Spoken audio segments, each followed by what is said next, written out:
Buonasera a tutti e buon Halloween! Se tutto va secondo i piani, questo vlog andrà online ad Halloween, anche se io lo sto filmando con qualche, settimana di anticipo. È il 2 ottobre e mi sono resa conto di voler fare qualcosa di particolare per Halloween sul canale. E quindi mi sono detta, perché non leggere un libro di Stephen King, il maestro dell'horror? Io non sono una fan dell'horror, non ho mai letto niente di King che non fosse on writing, quindi non ho letto niente di fiction, e ho deciso quindi per Halloween che non c'era niente di meglio che filmare un vlog mentre leggo il primo libro di Stephen King della mia vita. Il libro che ho scelto è Pet Sematary. Ero indeciso tra quello e diversi altri dei più, classici, ma fin da quando l'ho visto in libreria mi ha molto incuriosito. Sono anni che programmo di leggere qualcosa di Stephen King e direi che finalmente il momento è arrivato. Quindi senza ulteriore indugio vi lascio al vlog e ai miei pareri live e come sempre buona lettura! Buona lettura!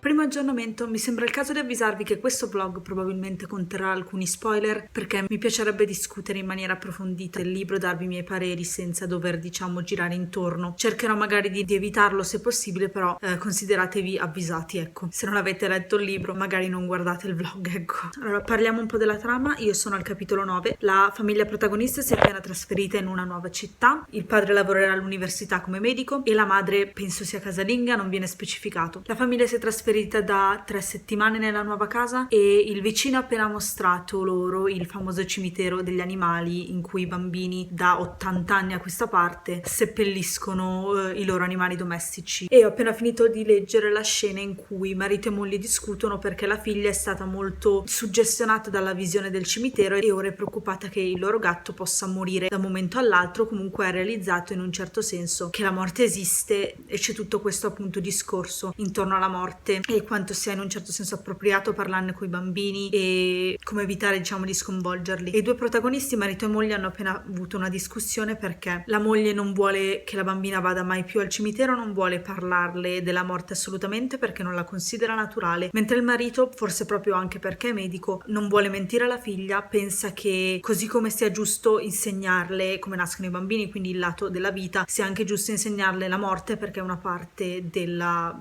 vita appunto che non può essere eliminata. E trovo che questa discussione sia un buon esempio di qualcosa che ho notato già in questi primi 9 capitoli di King. È molto bravo a farti conoscere i personaggi durante la lettura, cioè piccole parti della loro personalità, le reazioni date dalle loro esperienze alle nuove situazioni sono evidenti nella narrazione. Non ferma la narrazione per presentarti i personaggi si svelano pian piano man mano che si va avanti con la trama, che è così che dovrebbe essere, ma non è una cosa facile da fare come scrittori. Lo stile di King è, non dico molto particolare, naturalmente dal punto di vista tecnico direi che mi piace, non ho ovviamente nessuna critica da fare. È molto particolare la sua scelta del narratore, questo narratore che salta un po' tra il passato e il presente, al momento mi sfugge la terminologia ma dovrebbe rientrare nel narratore onnisciente, che costruisce la narrazione in maniera abbastanza particolare. Io come scrittrice sono abituata ad avere una narrazione alquanto lineare, in genere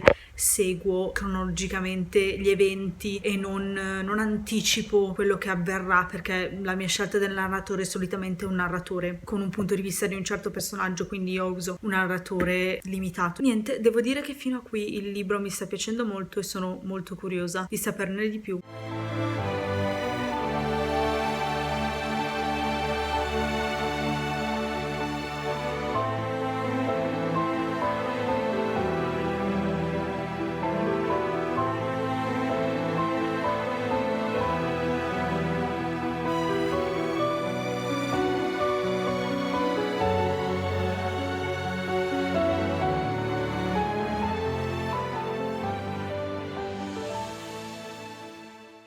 Aggiornamento, sono al capitolo 21 e il libro mi sta piacendo, è molto interessante, sono molto curiosa. C'è un ottimo equilibrio tra la trama principale e diciamo le trame relative ai personaggi, una buona descrizione dei personaggi. Come ho detto nel commento precedente, mi piace molto come i personaggi si scoprano pian piano e sia tutto molto organico, sia la trama che diciamo tutto il resto. Mi piace molto appunto il modo in cui è scritto. Una cosa che ho notato che io faccio fatica a fare è che King fa dei salti temporali all'interno della stessa scena. Quando devo fare un salto temporale io cambio scena, e se faccio un cambio temporale, un salto temporale all'interno della stessa scena è di qualche ora. Invece King fa dei salti temporali di settimane o mesi, riassume il contenuto e gli avvenimenti di un lungo lasso di tempo in poche righe, ecco. Ed è qualcosa che a me piace molto perché risulta tutto molto organico e non ti dilunghi troppo a parlare di avvenimenti che non interessano, ma allo stesso tempo non li salti. Diciamo che è come se li citasse, non so se ci sia un termine tecnico per questa cosa, però ho notato che lui lo fa ed è una cosa che a me non riesce. Ad esempio, io se inizio una scena e sta succedendo qualcosa devo concludere la scena organicamente, e se voglio fare un salto temporale lo faccio dopo aver finito quella scena, tagliando proprio, mettendo un divisore e iniziando una scena successiva più avanti nel tempo. Mi piacerebbe provare magari a scrivere con questo diciamo approccio in modo da rendere appunto tutto più organico, ma non penso che mi venga molto naturale, magari in futuro proverò.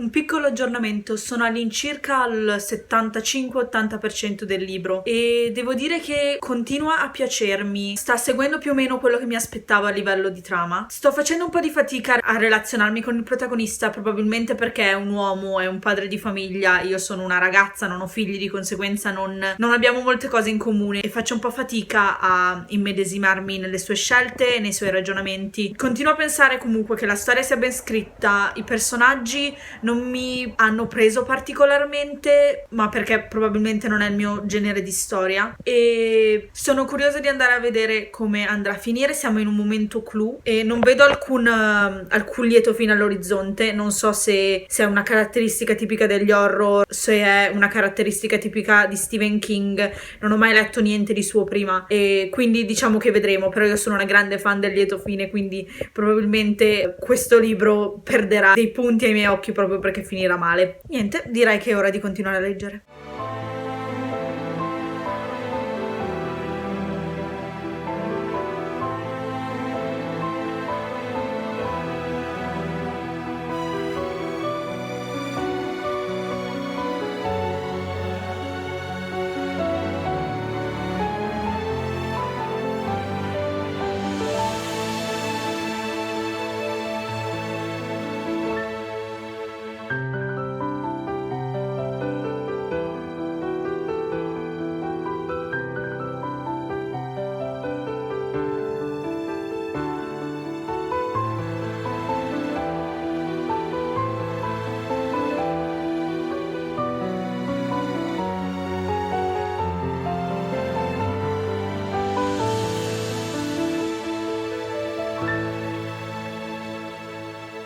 Sono all'85% del libro. Il protagonista ha appena recuperato il cadavere del figlio. La descrizione dei dettagli è stata abbastanza disgustosa, ma diciamo me l'aspettavo, è un horror. Non è esattamente il mio genere, però devo dire che ho letto roba più suggestiva, anche se ovviamente non lo definirei certo piacevole. Mi sto avvicinando alla fine e non so bene come andrà. Non so bene neanche che cosa desidero che accada. Da un lato spero che non riesca a riportarlo in vita, perché comunque la morte è la morte, nessuno dovrebbe tornare indietro, e perché comunque non torna indietro come era da vivo. Di conseguenza, più che salvarlo, è come se lo facesse soffrire ancora di più, e mi pare che questo poverino abbia già sofferto abbastanza. Senza contare il fatto che comunque come fai a nasconderlo? Cioè, anche se smette magari di decomporsi e non ha un ritardo mentale grave o qualcosa del genere, l'intera città sa che il bambino è morto.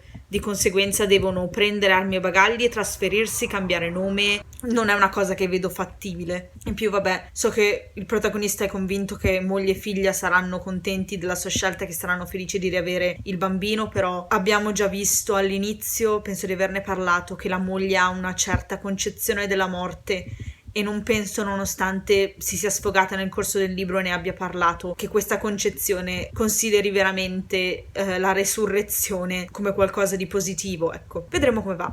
Ho finito il libro. È andata a finire che non hai davvero bisogno di interrogarti su come spiegare il ritorno di tuo figlio dal mondo dei morti se l'intera famiglia viene sterminata alla fine del libro. Non mi aspettavo un lieto fine, perché proprio non riuscivo a vedere alcun modo in cui le cose avrebbero potuto finire bene. Avevo considerato la morte di alcuni personaggi, non mi ero aspettata che morissero praticamente tutti. Da un lato mi piace che il finale sia lasciato un po' aperto, nel senso non si sa bene che cosa è successo. La moglie è tornata dal regno dei morti, è tornata a casa, si uccideranno, lo ucciderà, continueranno a vivere, cosa hanno detto alla figlia e ai suoceri, non si sa. Da un lato mi piacerebbe sapere appunto come quella povera bambina vivrà adesso che ha soltanto i nonni. In generale, dal punto di vista narrativo, ovviamente si vede la bravura di King, la sua conoscenza delle tecniche narrative in generale, la sua abilità.